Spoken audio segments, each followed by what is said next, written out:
안녕하세요. 영신교회 이우선 목사입니다.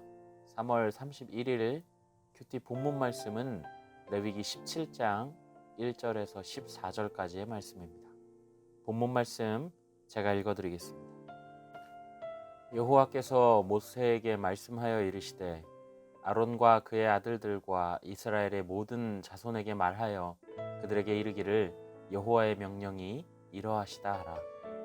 이스라엘 집의 모든 사람이 소나 어린 양이나 염소를 진영 안에서 잡든지 진영 밖에서 잡든지 먼저 회막문으로 끌고 가서 여호와의 성막 앞에서 여호와께 예물로 드리지 아니하는 자는 피 흘린 자로 여길 것이라. 그가 피를 흘렸은즉 자기 백성 중에서 끊어지리라. 그런즉 이스라엘 자손이 들에서 잡던 그들의 제물을 회막문 여호와께로 끌고 가서 제사장에게 주어 화목제로 여호와께 드려야 할 것이요, 제사장은 그 피를 회막문 여호와의 제단에 뿌리고 그 기름을 불살라 여호와께 향기로운 냄새가 되게 할 것이라. 그들은 전에 음란하게 섬기던 순념소에게 다시 제사하지 말 것이니라. 이는 그들이 대대로 지킬 영원한 규례니라. 너는 또 그들에게 이르라. 이스라엘 집 사람이나 혹은 그들 중에 거류하는 거류민이 번제나 제물을 드리되 회막문으로 가져다가 여호와께 드리지 아니하면 그는 백성 중에서 끊어지리라. 이스라엘 집 사람이나 그들 중에 거류하는 거류민 중에 무슨 피든지 먹는 자가 있으면 내가 그 피를 먹는 그 사람에게는 내 얼굴을 대하여 그를 백성 중에서 끊으리니 육체의 생명은 피에 있음이라. 내가 이 피를 너희에게 주어 제단에 뿌려 너희의 생명을 위하여 속죄하게 하였나니 생명이 피에 있으므로 피가 죄를 속하느니라.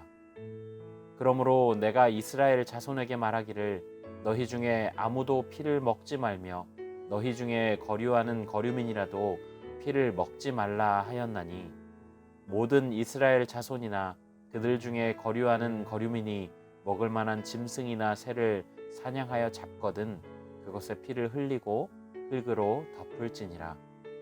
모든 생물은 그 피가 생명과 일체라.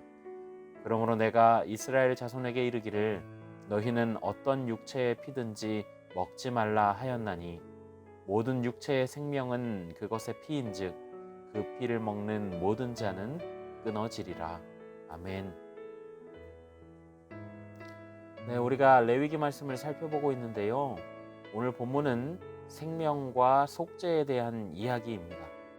하나님께서는 모든 이스라엘 사람이 소나 어린 양이나 염소를 진영 안에서 잡든지 밖에서 잡든지 먼저 회막문으로 끌고 가서 여호와의 성막 앞에서 예물로 드리지 않는다면 그 백성 중에서 끊으시겠다라고 말씀하십니다. 그에 따라 이스라엘 자손들은 들에서 잡던 그들의 제물을 회막문으로 끌고 가서 제사장에게 주어 화목제로 여호와께 드려야 했지요. 제사장은 그 피를 회막문 여호와의 제단에 뿌리고 기름을 불살라 여호와께 향기로 올려드려야 합니다. 이렇게 하는 이유는 각자의 장소에서 각자의 방식대로 제물을 잡다 보면 자칫 우상 숭배로 변질될 가능성이 있기 때문이죠. 그래서 하나님은 이와 같은 명령을 하신 겁니다. 하나님께서 정하신 순서에 정하신 방법대로 짐승을 잡고 예배하면 그럴 일이 없기 때문이죠. 이것을 화목제로 드리라는 것은 이렇게 해서 얻은 고기를 묵혀두거나 가족끼리만 먹을 것이 아니라 온 동네 사람들과 나누라는 의미입니다. 이렇게 함으로 공동체의 교제가 이루어지게 되는 것이죠. 또 당시에 순념소를 광야의 신으로 섬기는 풍조가 있었기 때문에 이스라엘 백성들은 결코 다시는 그와 같은 일을 하지 말라고 경고하십니다. 이와 같은 법칙들은 이스라엘 민족 중에 거류하는 거류민에게도 똑같이 적용되게 되죠. 다음으로 하나님은 속죄와 피에 대해서 말씀하시는데 레위기에서 계속 강조하시다시피 피를 먹는 것을 금지하고 계십니다. 짐승의 피는 제사자를 대신해 속죄함으로 뿌려진 것이므로 생명을 상징하죠. 그런데 이런 피를 경홀히 여겨서 먹는 것은 생명을 경홀히 여기는 것이나 마찬가지므로 생명의 주인이신 하나님의 진노를 피할 수 없습니다. 혹 사냥을 해서 짐승의 피를 흘렸을 경우에도 이스라엘 자손과 그들 중에 거류하는 자들은 그 피를 흙에 쏟아 덮어야 했죠. 흙의 주인이 하나님이시기 때문입니다. 저는 오늘 말씀을 읽으면서 이런 묵상이 되었는데요. 하나님께서는 늘 피에 대한 중요성을 말씀하셨죠. 피를 생명으로 보아야 한다. 피의 주인은 오직 하나님이다. 생명이 피에 있으니 모든 피는 의미 없이 흘려져서는 안 된다.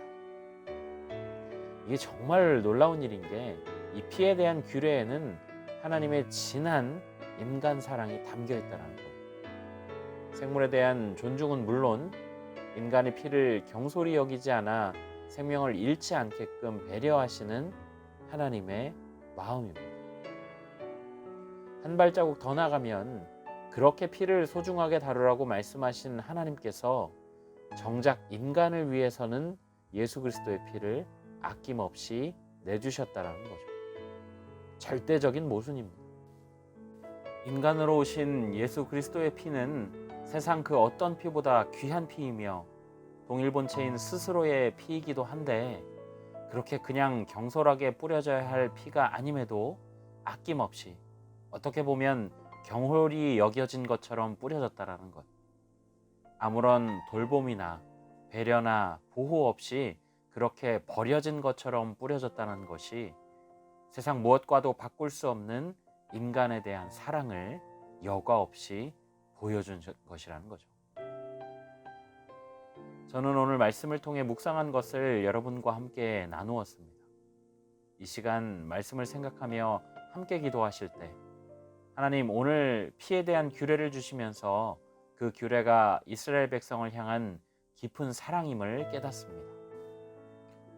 오늘날 영적 이스라엘로 서 있는 우리 성도 모두가 그렇게 강조하고 그렇게 중요하게 생각하신 피를 우리의 속죄를 위해 아낌없이 뿌리신 그 사랑을 기억하고 그 사랑 가운데 거하는 자 되도록 인도하여 주옵소서. 함께 기도하시고 오늘도 그런 마음, 그런 기도로 살아가시기를 예수님의 이름으로 간절히 부탁드립니다.